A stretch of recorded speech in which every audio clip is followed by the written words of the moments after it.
ராமேஸ்வரத்தில் ரயிலில் சென்றபடி பாம்பன் செங்குத்து தூக்கு பாலத்தை ஆய்வு செய்த தென்னக ரயில்வே அதிகாரிகள் ஊடகவியாளர்களுக்கு விளக்கம் அளித்தனர்.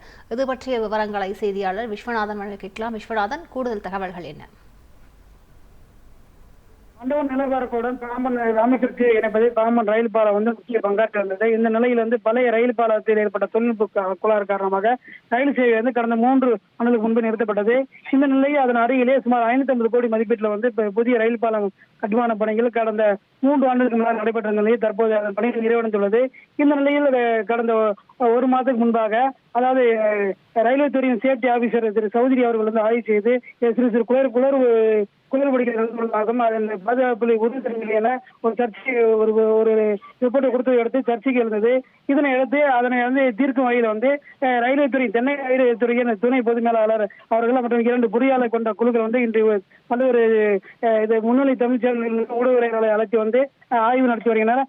அந்த ஆய்வு பாத்தீங்கன்னா இதுல கட்டப்பட்டுள்ள பணிகள் குறித்தும் சேர்க்கப்பட்ட தூண்கள் குறித்தும் ஒவ்வொன்றாக ஊடகங்களுக்கு விளக்கி வருகின்றனர். இதன் அடிப்படையில் பார்த்தீங்கன்னா அனைத்து ஊடகங்களும் அதற்கான விளக்கத்தை கேட்டு வருகிறாங்க. தற்போது வருகின்ற ஜனவரி 10 ராமேஸ்வரத்தை ரயில் சேவை தொடங்குவத எதிர்பார்க்கப்படுகிறது. விவரங்களுக்கு நன்றி விஸ்வநாதன்.